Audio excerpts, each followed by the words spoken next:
Winning cures everything. Now for your hosts, Gary and Chris.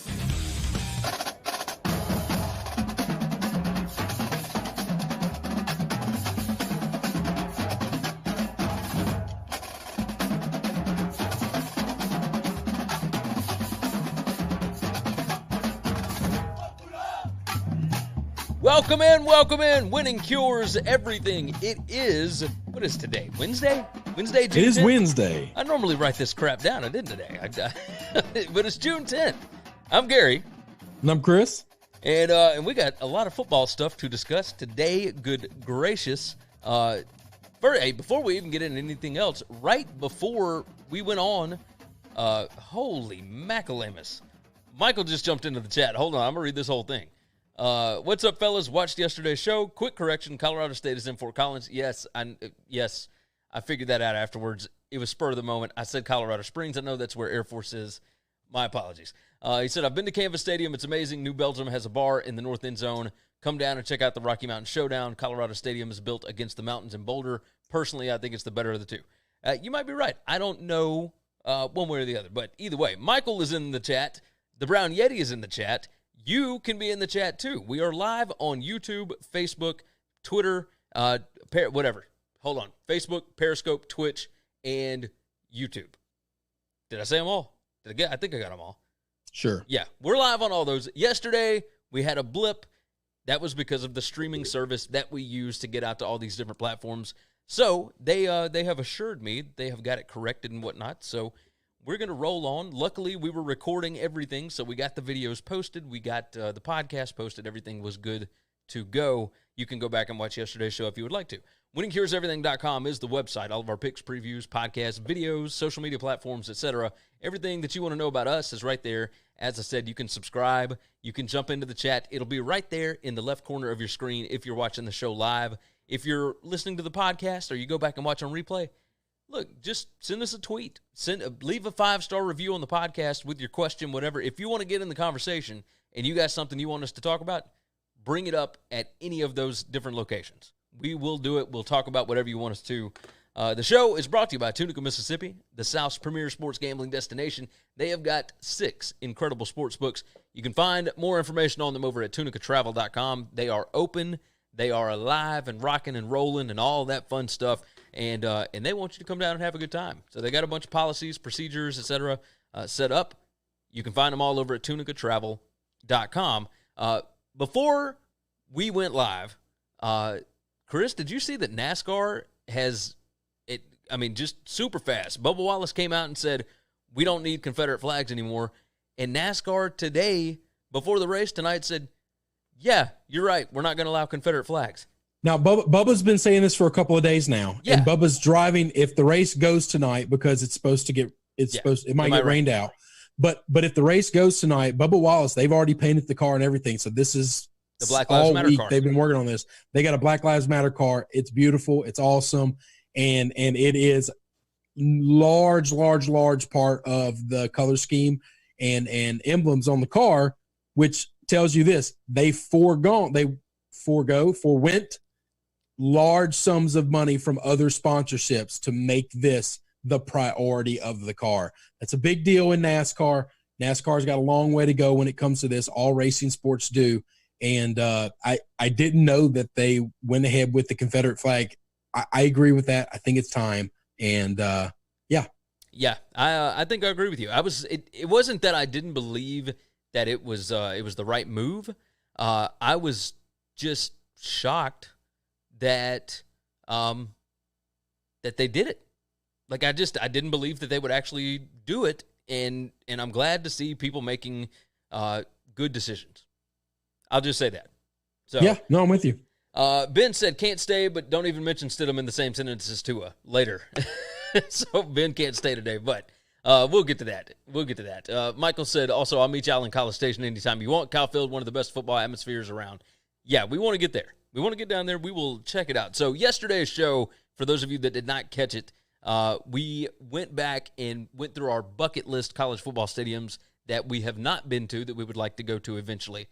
Kyle Field was on there. Canvas Stadium for Colorado State was on there for me. We threw in like Notre Dame, a few others. You can go back and watch that over on YouTube, Facebook, download the podcast, whatever. We also talked about whether or not the group of 5 should have a playoff. We're not going to rehash it here, but, spoiler. Yeah, we think so. Let's jump into the first topic of the day. Reggie Bush. The disassociation from USC is over. It was a 10-year disassociation, and that is the limit that the NCAA has set. The Committee on Infractions told him you have to disassociate yourself from this football player for at least 10 years, and immediately upon the 10-year anniversary, they said, all right, cool, welcome back, Reggie. If you're Reggie Bush, one, are you super happy about this, or are you not? I mean, how would you feel if you're Reggie? How would you go about this if you're USC? I mean, did they nail it? No, I mean, I think it's fine. I think USC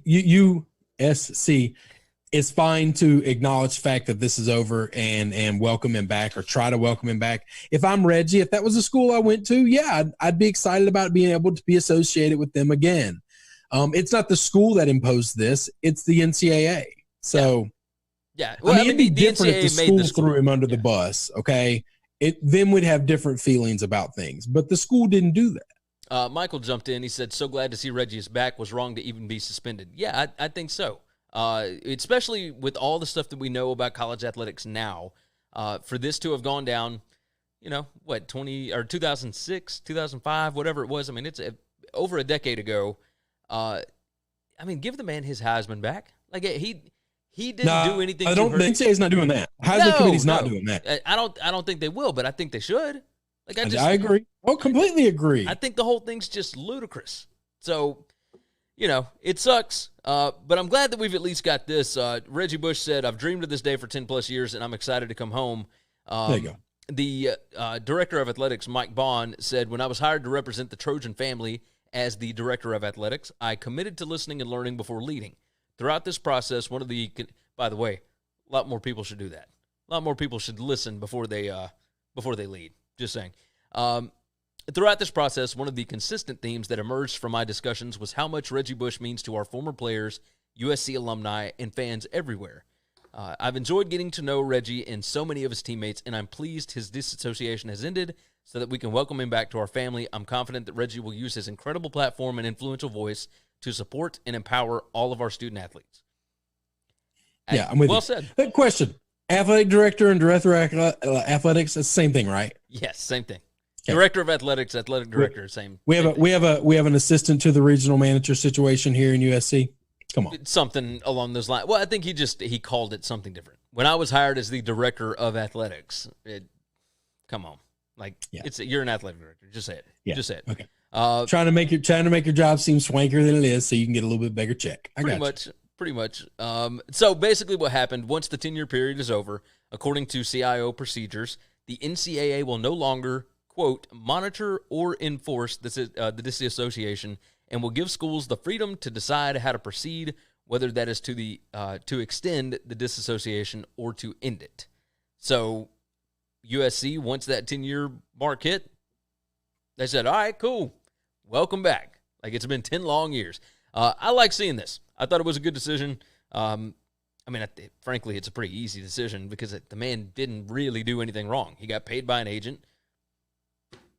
How many college players are out there that are high-level players that aren't getting paid under the table by somebody? You and I see the world for what it is, most of these other people. And here's the thing. How did you not see it when it was happening? His family, and I think Matt Leinert's family, maybe I'm wrong on this, had houses in LA. Yeah. Come on, dude. Oh, it's just ludicrous. How do you think they just bought that? Properties, I can get you a house in Oxford pretty easily. Okay. Yeah. That is not very expensive. A house is what some super luxury cars cost here in Mississippi. All right. In LA, if you buy somebody's family a home, we're getting them something now. We're gonna get there. I think it's a fantastic idea, fantastic decision. I think, obviously this stuff is kind of antiquated, so I'm glad that they, fixed it. They decided, okay, we're not going to do that anymore. We're just gonna roll with it. So, Okay. Next topic up on the day.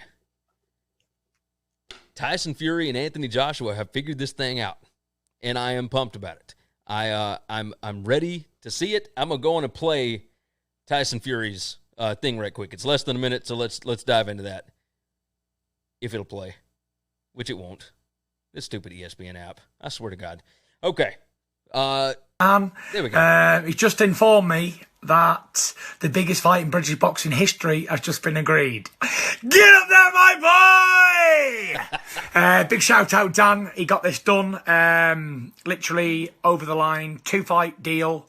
Tyson Fury versus Anthony Joshua next year. One problem. I just got to smash Deontay Wilder's face right in the next fight. And then we go into the Joshua fight next year. So there we are. The Gypsy King versus AJ is on for next year, but there's a hurdle in the road called the Bronze Bomber, aka the Knockout King, and I will get onto him and knock him spark out, and then we got on to the big fight. So big thank you, Dan, for getting this deal over the line. All the best. God bless you all. See you soon. Peace out. You got to love that man. I love that man. Oh, I love that guy. So Tyson Fury, Anthony Joshua is confirmed for 2021. It's a 2-fight deal. However, he did say he's still got to handle Wilder again. Now, I think all of us agree he more than likely he's going to handle Wilder. I mean, the first two times. I've seen this fight twice, and he really won both of them. I think he clearly won both of them. I agree. Now, I will say, in the Michael said, every time I hear him talk, I think of Brad Pitt and Snatch. Yeah. Oh, same thing. Such a good movie. Such a good movie. Michael said the money Reggie took had nothing to do with him dominating college football. And Jose jumped in on YouTube, said, "What's up, good? They made peace with Reggie Bush." That's what I'm talking about. We got a lot of people happy about this. So no, they need to be. Let's go. So Anthony Joshua, he still has a bout against Kubrat Pulev. Hopefully I said that right. He is I don't have a clue who that is. 39-year-old Bulgarian boxer. He's 28-1. His only loss was a 5th-round knockout loss to Vladimir Klitschko back in 2014 in Germany. Yeah, he's 40. Yeah. Yeah, sure he fought the Klitschkos. Exactly. So, I mean, if Joshua goes out and loses again, it would really hurt this bout, this 2-fight thing. And if Fury loses to Wilder, that's right. It'll hurt it. It's going to hurt this. So the deal isn't completely done. They've got the basics done at the fight. Well, we're still going to get the fight. It just won't be as exciting for most people. Listen, I'll watch Fury fight anybody on earth. I think I would agree. And I think I'd watch that guy hit rocks. This is one that very easily will sell out an 80,000 seat stadium over in London, and they will blow this thing up if we're able to have. I'm sure that they will not do this. It's next year. Come on now. We're not doing that, Gary. I'm sure they won't do it until they're able to have people in the stands. We're not doing that. Yeah. Let's go. I need this fight. I think it's going to be a lot of fun. It's going to be a lot of fun. I've been waiting for the Fury is going to humiliate. I just need more Anthony Fury Joshua on TV. That's it. That's all I need. I need Fury to stay on TV. Is there? I don't know that there's anybody that can compete with him. No, I don't either. When I saw him take Wilder's best punches right to his melon, and he went down, and then he just got right back up. Rose from the dead. There's no one else on earth that can knock this guy out. You're not beating. The only way you're beating him is on points. That means you have to be able to stand and fight with him for 12 rounds and hope that judges give you the card, because you are not knocking him out. Yeah. No, Wilder is the hardest throwing puncher I've ever seen. I'm not going to say ever in my life. Foreman back in the day would knock down trees. Okay. But Mike Tyson had Tyson's the most dangerous man I've ever seen in my life. But Wilder's up there. Wilder is in the argument for the hardest punching guys I've ever seen in my life. He gave him his best shot. He put the man on the ground, and he just got up. He just got right back up, which is kind of terrifying. That is why I don't see anybody beating him unless you can last 12 and then let it go to the cards. That's it. That's the list right there. And maybe Anthony Joshua can do that. Joshua has a hell of a lot better shot at that than Wilder, because Wilder's not going 12 with anybody. Oh, Jose jumps in. He said AJ going to smash Fury. I do not think so. Oh, I don't know that I agree with that. Look, I don't know that I agree with that. Hey, listen, I'll be in. I'll be watching. Oh yeah, 100%. I mean, that is the fight to make right now, and I'm glad that they've at least got this done. Why Wilder and Fury couldn't get this done? Not Wilder and Fury, Wilder and Joshua. That was the fight everybody wanted. That's the fight everybody wanted, and then Wilder got beat. Well, Joshua got beat. Joshua got beat. I'm sorry. Joshua got beat, and then Wilder lost to Fury. And see, if you don't make these matchups, that's what sucks about boxing. No, see, here's the thing. This is where you and I differ.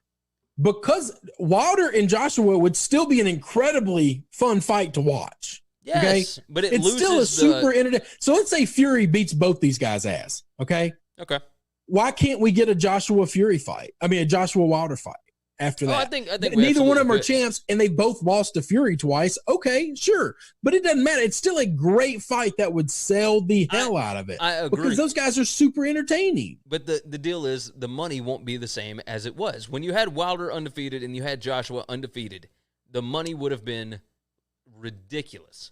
And it just wasn't the same because Fury was not the same name that Joshua was at the time. So you don't get to make $100 million in one night. I'm sorry. No, but is I understand 60 where you're okay? coming from. Like, I understand where you're coming from. All I'm saying is that the cachet of it, the hype, the buzz won't be the same. The college football has the same damn problem. We got to have 1 versus 2 or it's no fun. No, bullshit. Alabama and Ohio State would be fun anytime. It doesn't matter what they're ranked. Yeah, agreed. You don't have to fudge the rankings. You don't have to have this ranking system to make it great. Styles make fights. Yes. Take 2 guys that match up well together and put them in the ring. This is why boxing is dying. This is why boxing always has needed a governor. They needed a commissioner. They need somebody to say, you are going to fight him. And it's going to draw tons of numbers. This is why guys shouldn't go undefeated their entire life. Well, I mean, UFC is really good at this, right? Yes, that's what. But look, at UFC, nobody goes undefeated their entire career. No one. Except Khabib right now. Yeah. But at some point in time, you get big enough to where you just handpick your fights, you can win everything. So, you got to win a lot early, but then you just handpick everybody you want to fight, and it's easy to go undefeated. Yeah, and it's not the same. It's not the same. I've never been a fighter in my life. If I got to handpick all the people I fought, I could throw a bunch of 6-year-olds out here. I beat the hell out of all of them. Yep. I'd be 200-0 by the weekend. Jose said boxing needs a GM. Everybody got a fight in their weight. Yeah. Yeah. Yeah. Well, so 2 things killed boxing, okay? 1, the not having a commissioner to make people have to have fights, all right? The second thing, they wanted all these title fights, and so every 3 pounds, they had a new weight division, so they had a new belt, and so they just manufactured titles. This is the problem that you've got is, well, if it's not for a title, then it's not a big fight, and so nobody cares. That's just not true. I would watch. These guys could lose 6 fights in a row. I would watch Joshua and Wilder all day long. Yeah. And I think anybody like who's followed the sport would still watch those guys, even though they've got a couple of L's on their list. Well, it's because they know the kind of fighters that they are. I mean, it's the reason Cowboy Cerrone has lost like 4 fights straight in the UFC. Damn straight. And I'll still show up anytime he's on a card. I'm there. I mean, Showtime Pettis, the same thing. Nate Diaz. Like, it doesn't matter win or lose. You know you're going to be entertained. There are some boxers. Like, the problem is you have to make a name for yourself at some point to get people in. You need to win a lot before you take those L's. I will never forget Jermaine Taylor losing to Kelly Pavlik back in the day. I mean, this was like 2005 or who knows when it was. I mean, it was a long time ago. But that, styles make fights. Jermaine Taylor was the next big thing in boxing. I mean, he was fantastic. He was fighting in Memphis at FedEx Forum fairly regularly. I think he had like 3 different fights there, and Pavlik whooped his ass, man. Just destroyed him, and nobody ever heard from him again. I was still able to watch him on like HBO and whatnot, but man, he did not draw anything once he took that first L, and it was just, it just sucked. It took all the entertainment out of it. So many of that is promoters. So many of that is just the way the sport works. If it was ran by like UFC with a commissioner and everybody was under one umbrella. And where everybody was fighting each other? Yes, they were given good contracts, but they were forced to show up and fight. Then it would be a lot better because then you wouldn't just take a loss and then your career be dead. That is all the promoters walked away from that guy. That's 100%. That's not his fault. That's not TV's fault. That is all the promoter said, oh, this guy didn't have it the way we thought he had it, so let's walk away. And UFC is kind of inching that direction right now where the fighters, they want more power over who they fight, etc. Nate Diaz won't take this fight, and McGregor won't take this fight, and blah, blah, blah, blah. Like, it's getting to that point where you can't make the good matchups. Yeah. So it's a little terrifying. I don't like the way that it's going. I do think at some point in time, if Dana found a way to pay them more money, but say you basically have a no trade clause. Like you can't say no. I'm going to give you more money, but you can't ever say no. You're going to sign a 3-fight deal with me or a 4-fight deal with me. But in that 4-fight deal, you will make X amount of dollars. You happy with that? Now you don't get to say no for those 4 deals. And after those 4 fights, we can renegotiate. But he's got to just start putting that in the contracts where you just can't say no. Yeah. No, you're right. If you don't finish the 4 fight, I would backload all the money to where you can't make a shitload of money in fight 1 and then just retire because you don't like the person he's having you fight. Nope. We're not doing that either. We're going to backload this deal to where that last fight's where you get paid. Well, I think a lot of it is like pay-per-views and whatnot. So it's percentages, it's all that kind of stuff. And no, I'm fine with that, but they still get a base rate that's negotiated. Yeah, just up the base rate for some of these stars and make it, like you said, can't say no to a fight. Like, I'm going to set the most you put in the fight. contract that they can't say no and backload the money to where if they do say no and just retire or quit, well, then you've made a shitload of money off of them because they left all of it on the table until they fight the last fight. This is not a hard problem. When I was in college, I took a couple of economics classes, okay? The best thing I ever did in my life, and I learned that you can solve any problem with money. It's not always the best solution, but there's always an economic solution for it. I do believe in Dana White's problem. You could solve all his problems with money. Just get creative with the contracts, find a middle ground where they're making more money so they are happier, but you have more control. That's what the NFL's been doing all along, by the way. They're paying these players more and more and more money, and they're taking more and more and more control. Yeah. No, you're right. You're right. Michael jumped in. Matt is here, by the way. He finally got in on YouTube. There you go. Michael said, Matt, where are those murder hornets? He said, I was banking on the murder hornets. You can't solve murder hornets with money. And then Damian Estrada jumped in. We disagree, Matt. We disagree. I bet we could fix murder hornets with money. 100%. I bet enough money I could fix murder hornets. 100%. Let's dive into the next topic here. SEC Media Days are going virtual this year. And they ain't the only one. This is the first year we were going to try and actually be there. Yeah, and we kind of, we knew starting back in March that it was probably going to be like this. And they don't have a date for it yet. But the Big 12, Mountain West, and MAC have all announced that their media days would be conducted virtually. The annual media event was going to be held in Atlanta in mid-July. And now, we'll see. They'll have a virtual session with Greg Sankey.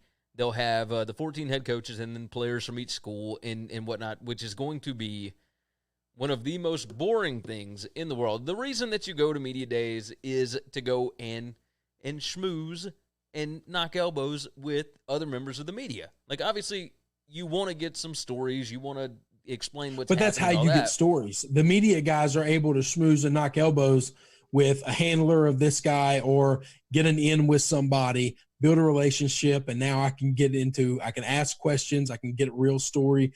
Asking the question and answer situation on Zoom is going to be a nightmare. Yeah. It's going to be a disaster. Oh, it's going to be horrible. Matt said, and it's 100% going to be boring. This will be the one year I really won't care at all. If something great, funny, or whatever comes out, it'll come out on Facebook or Periscope, a Twitter clip that I can watch later. Yeah. I will give zero attention to it this year. Yeah. I just can't. I can't watch a bunch of grown men stand and talk, have a Zoom meeting. I'm just not going to do that. That's what I'm saying. It's a boring way to go about it. It is what it is. Michael, by the way, Damian said money talks, unfortunately. Michael said Murder Hornet t-shirts, Gary, that has to be the WCE mascot. I think that could be done. Yeah, we could probably make that happen. I think we could probably make that happen. And Matt said, yes, WCE Murder Hornet. Yes, I think we could probably make this happen. If enough of you guys, does sound like the worst old man softball team I've ever heard of. But yeah, I'm with you. I'm for it. I'm not against it. I'm just telling you. If you guys want Winning Cures Everything Murder Hornet t-shirts. I'll figure out a way we can make Just that let us happen. know. We'll make it happen. Like, I think they have let us know. So Matt said, how bad is Saban going to blow up virtually? He won't. I think this is a good – I don't think you're going to get good stories like you do normally. No one's going to blow up and lose it because it's harder to get that frustrated with somebody asking you a question on the internet than it is in your face. Yeah. Okay, personally right to you. And I also don't think you're going to get those funny off-the-cuff stories that we get from a lot of these guys too.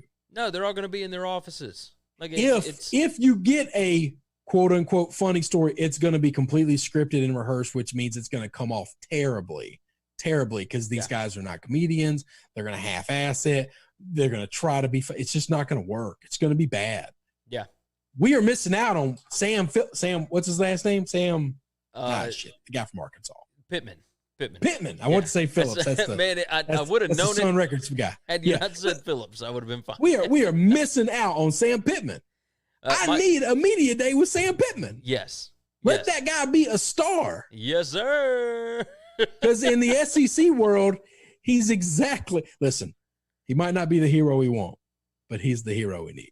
Yes, I think you're probably right about that. All right, let's dive off of that one. Let's go into Chris Sims, former NFL quarterback. He was the quarterback at Texas. He's got a radio show. Every year he does his top 40 NFL quarterbacks.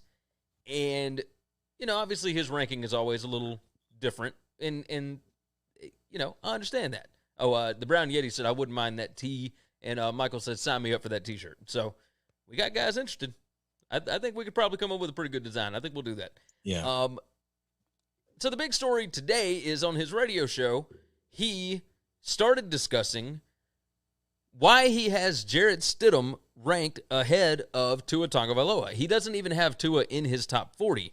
He's got Joe Burrow at 26, Stidham at 35. And people were asking, like, really Stidham over Tua? Like, why is that a thing? What are you doing? It is weird to me that they picked Stidham out because there's a lot of guys that he ranked that he didn't rank him. It's not like Stidham was, 38 and Tua was 39. And so now we're working on, one or the other. Well, the reason it was brought up as Stidham is he was on WEEI today. And, WEEI is in Boston. So, obviously, they are close to the Patriots, all that. And they were just asking the question, like, explain this to us. What's the deal? Michael said, was alcohol included in his explanation? He said, Stidham is more talented than Tua. Tua is a creation of Alabama. You don't think Stidham or Justin Herbert would have set the world on fire if they got to play with 4 or 5 first-round receivers and 2 first-round tackles? He said, Sims made similar points when comparing Burrow and Tagovailoa. Burrow made NFL throws, while Tagovailoa's stats are a credit to his receivers. He said, the difference between Tua and Joe Burrow, when I evaluated them, Joe Burrow makes way more high-level NFL-type throws. People not open, protection not good, he still makes a play. You have a hard time finding that on any of Tua's tapes. I don't give Tua credit when I go, he threw that 5-yard slant to a wide-open guy and he ran 80 yards. Whoa, he's so amazing. He's the only guy who can do that. Or like the 3 receivers on the right all run across the formation and pick for the backfield. The back comes out of the backfield, and he throws a 4-yard pass to the only guy who it was intended for on the play, and we all go, look at the quarterback play by Tua.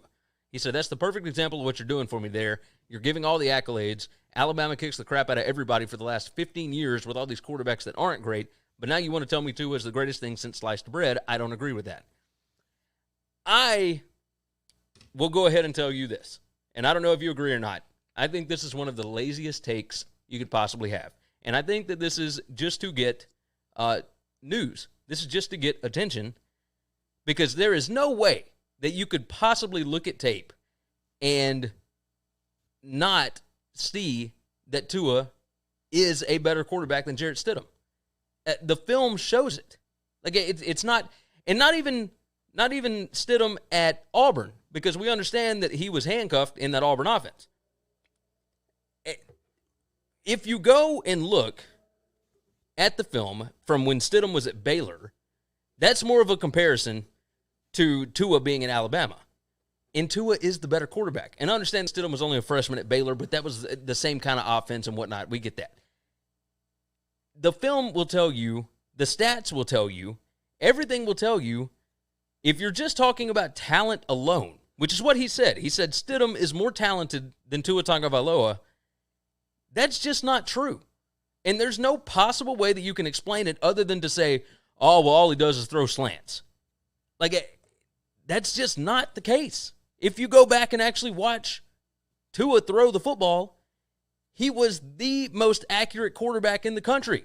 He and Joe Burrow are 1 and 2 right there, and they threw guys open, and they went through reads, and the only knock that you could possibly have on Tua is that he had injuries.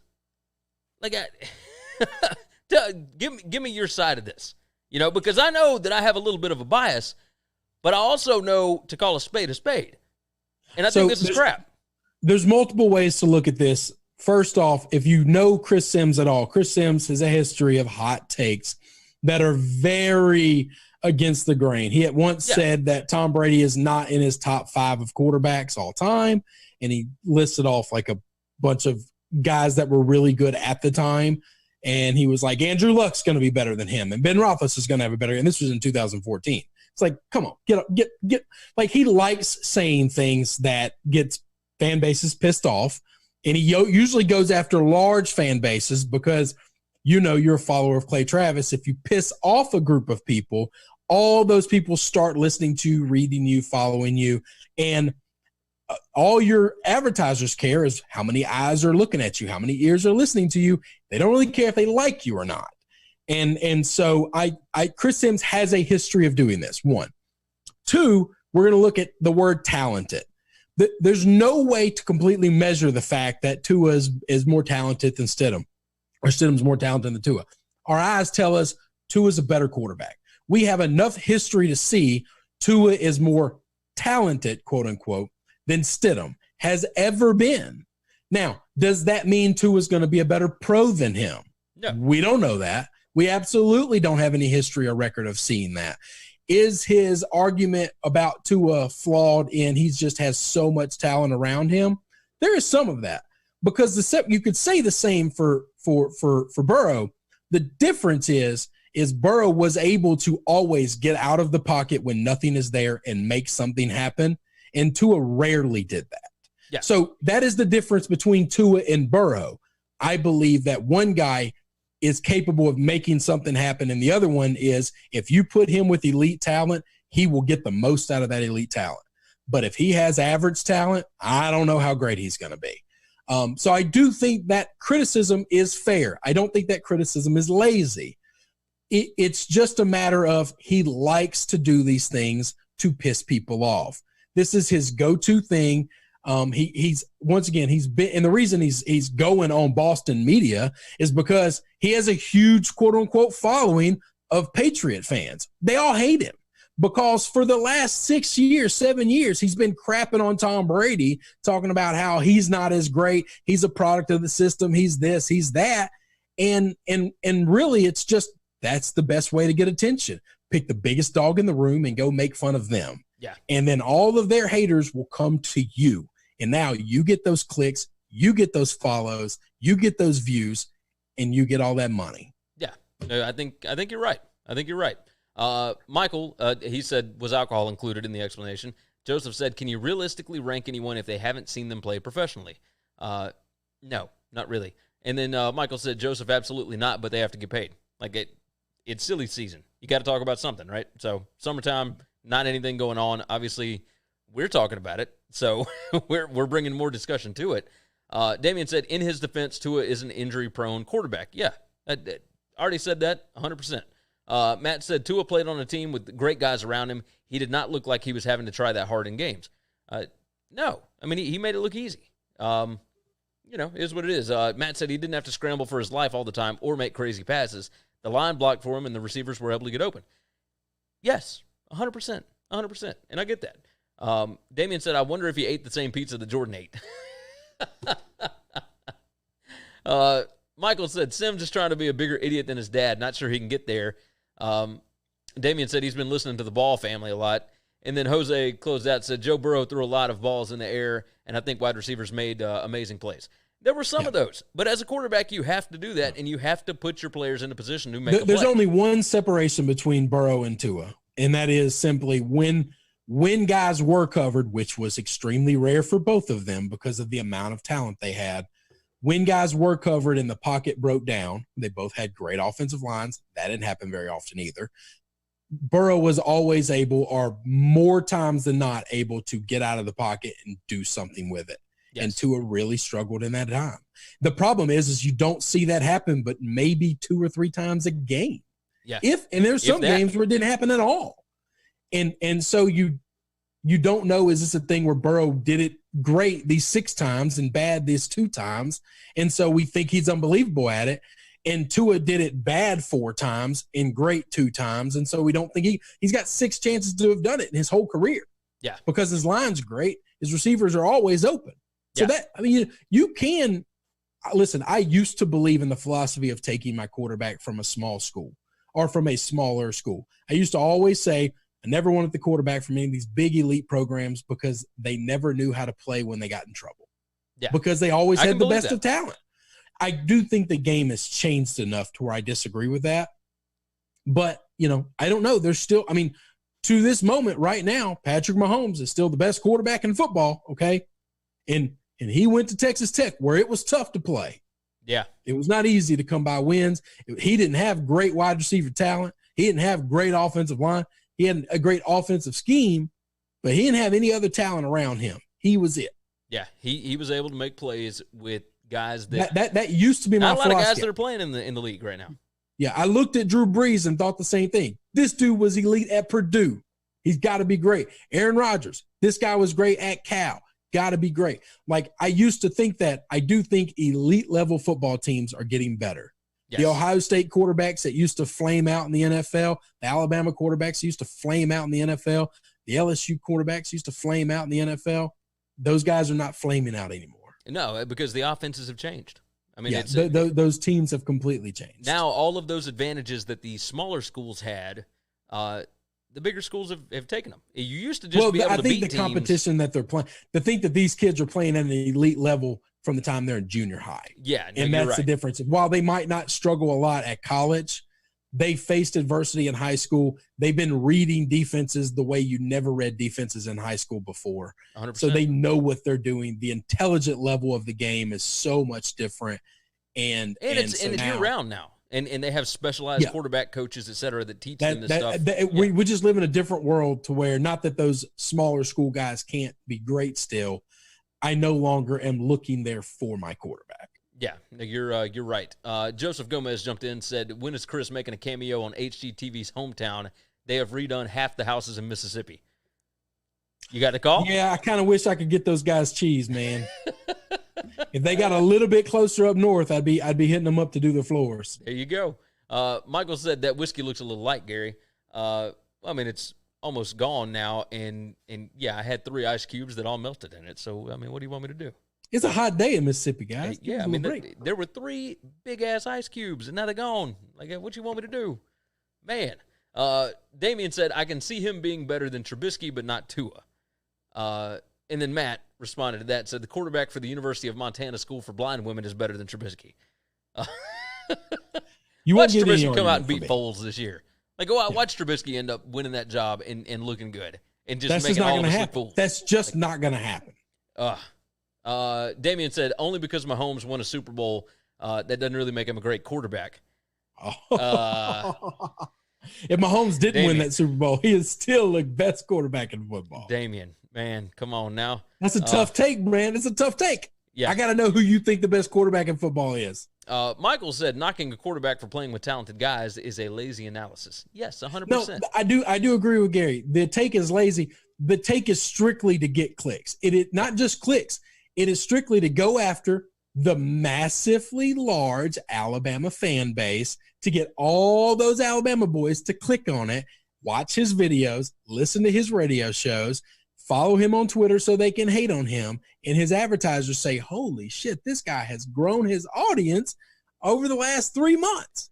Danny Cannell Danny Kanell is Danny the other big Kanell one. is also very much in this same realm. They make a lot of money being the heel.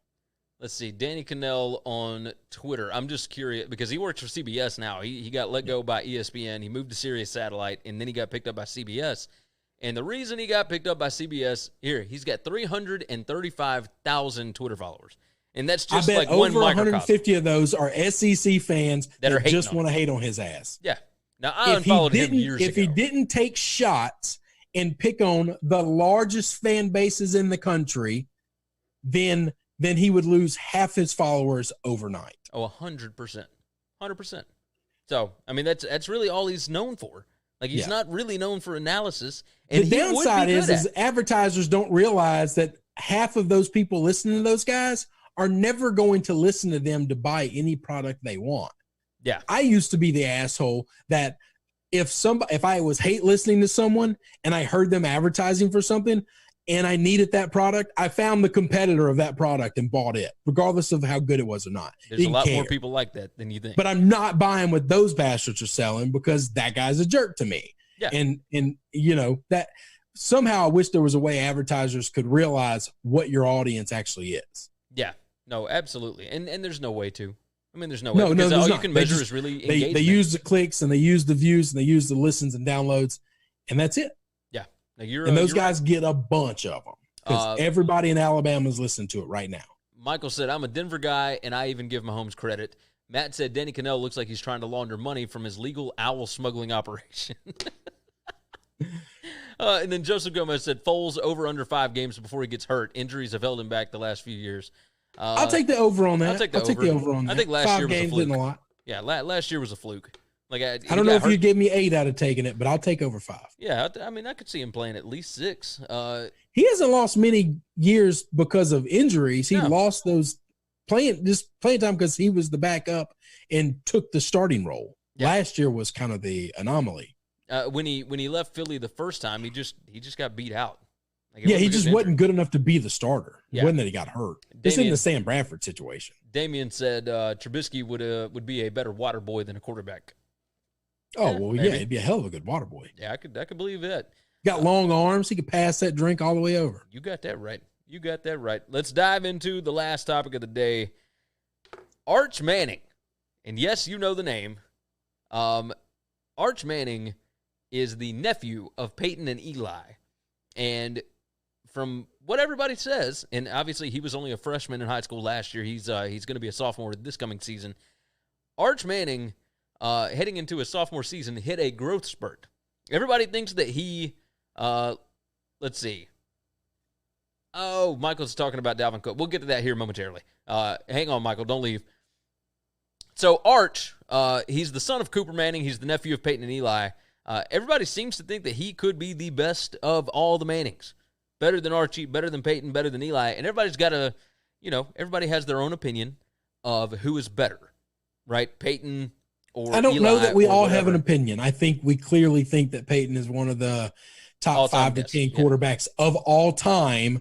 Eli was a great quarterback, probably a Hall of Famer, but not anywhere close to that level. There are a lot of people. And they were both way better than Archie. There are a lot of people like my father that still believes that Archie Manning hung That's the moon. because your dad saw Archie when he was Yeah. a kid. Well, but he also Not a watched kid, but Petyon and a Eli. man. Like, he thinks that Archie, given what all of these guys, like Petyon played for a much better team. You can't give him what they have. The reason we think Arch is better than these two is because we just went over why high school kids are way more prepared than they used to be in college. So, yeah, Arch is going to be a lot better in college than Petyon or Eli ever was. Yeah. Why? Simply because the game has changed. He's had coaching that nobody else has ever had in his life. Yeah. All right. Even if he didn't have the last name of Manning, he would. Was Tua better than those guys? Because I think Tua was better than those guys. You might be right. We knew it. We knew it when he came into college at Alabama. So I think kids are just elite level kids coming into college as freshmen are way better than they were 10 years ago, 15 years ago. So most figure the rising sophomore is considering 5 schools during his young recruitment. Obviously, he's going to be a sophomore this year. But the favorites right now, Ole Miss, Duke, Georgia, Tennessee, and LSU. And there are quite a bit of Manning ties to all 5 schools. and the Rebels may be considered the favorite right now. Manning, who is listed at 6'1", 165 pounds, according to the Athletics' Jeff Duncan, ahead of his sophomore season, he has hit a growth spurt. He is now 6'4" as a sophomore and put on 25 pounds of muscle in this offseason. If you grow 3 inches, you're going to put on weight just in growing 3 inches. Yeah, so he's... So I don't know that we can quantify that as muscle. You can say it's not fat, and so we assume it's muscle. It also could be a lot of skeleton. 3 inches is not entirely possible. Feat. Entirely possible. He's about 190 right now. He's like 6'3", 6'4", somewhere around there. He's getting big. If he can end up 6'6", he's perfect. Yeah. Petyon and Eli, he's not leaving the state of Louisiana. Petyon and Eli were both listed at 6'5". Cooper is 6'4", and Arch will probably be that tall or taller. Yeah. And you don't think he's leaving Louisiana? You think he's going to go to LSU? I don't think there's any way he's leaving Louisiana. I don't know, man. I'm with you, but none of them ever went to LSU. I fully understand. They're from New Orleans. I get that. He is not them. Agreed. He's not leaving the state of Louisiana. LSU was not what it is now when any of those guys went to college. That is true. That is true. You have a valid point. If Cutcliffe is still coaching, I don't think it would be a shocker to see him He's not going to Duke. But I don't think he's going. This kid does not need to go to Duke. He needs to go to a big-time college school and compete for national titles. Yeah. He's not need to go to Duke. Matt Miller jumped in and he said, I think he goes to Duke if Cutcliffe is there. No, I don't. him. Well, here's the deal. Cutcliffe's not – I don't you Giants fans can get off my ass on this. I don't care what you say about Daniel Jones. Cutcliffe is not putting NFL quarterbacks in the league anymore, and he's not putting high-quality quarterbacks in the league anymore. Yeah. You want to go to a college that's running modern systems because that's what they're running in the NFL now. Yes, 100%. Michael all said, the NFL offenses in the next 2 years are going to look like Kansas City. They're all going to look like that. 100%. Or the Rams. I mean, so if you're playing David Cutcliffe's offense that hasn't changed in 15 years, it's a great offense, very good offense. You're running that. You go into the pros, you're going to be behind. Yeah. Michael said, go get him Jimbo. The Brown Yeti said Manning on the lane train would be a lot of fun. So this is the reason I don't think it's Oxford is simply because what Lane did to Tennessee, I think is going to hurt his standings. You think so? Yeah, I do. You think he could look? I'll tell you this: if he ends up, I also think if they think there's any, you know how Archie is, okay? And I know Archie's granddad, but he is granddad, all right? Yeah. If Archie thinks there's any whiff of smoke anywhere, he's getting away from it. You might be right. Matt Miller said, I think he said, I think he goes to Duke. Matt said, Ole Miss will be beating on that door. Archie has given so much money to that school, and he is the king there. Matt Miller said, yeah, but we're talking 6 years before he even gets to the NFL. The NFL will change again by then. And they won't change that soon. I don't think the NFL is changing that quickly. No, I think it's a long time to get here. Think about how long ago Chip Kelly died for all of this, okay? Chip Kelly tried to bring this, and the players fought him every step of the way. Yeah. We don't want to run that crap offense. It took 10 years to get us to where we are now. They're not changing that fast. Yeah. No, you're right. The NFL has found something they like. They're going to change to it. They might change again, but they're not changing fast. They don't change anything quickly in the NFL. No, and not everybody's going to be able to run what the Ravens are doing because not everybody's got Lamar Jackson. You have to change your entire offensive personnel to do that. You have to really spend a lot of time and money building a proper offensive line scheme because you're running those lines different than you're running everybody else. You've got to build a defense that's totally different. Yeah. It's just a different way to build a team. Michael said, how amazing would he be at Mississippi State with a genius? I wouldn't hate that at all. There's zero chance on earth he's going to State. That ain't happening. That's just not happening. And we got to remember, Leach has never had just a great elite quarter. He just doesn't go get 5 stars. Okay. No. If you're a 5-star, he's letting somebody else. He's letting somebody else recruit you. Yeah. And he's going to go get some college transfer, and he's going to lead the league in passing yards. That's just what he's going to do. Yeah. And the way that the league is shifting, the way that the NFL is shifting, he's going to put guys in the NFL. and it's not always going to be the top guys or whatever, but he's going to put guys in the league, period. Yeah. Brown Yeti said he got KJ. Like, yeah, I mean, he got KJ. But that's a transfer. That's a transfer. That's not a recruit. That's a transfer. Yeah. Getting a transfer is a hell of a lot easier than getting a incoming freshman that everyone in the country is clamoring after. Yeah, you're 100% right about that. That's not Leach's move. This is going to be – there's 3 schools that he's not ended up in Duke. A kid this level, at this quality, with this kind of pedigree ain't going to Duke. I'm just calling it. No, I think you're right. I think you're right. Everyone's saying Duke because you're not a fan of LSU. You're not a fan of Ole Miss. You're not a fan of Tennessee. If you're not a fan of those 3 teams, you damn sure don't want something good to happen to them. And so everyone's saying Duke because it's a safe thing because we know he'll go to Duke. He'll win 9 games. He'll be a sweet story. We'll all feel happy for Duke football. And then he'll go into the NFL and never really do anything in college.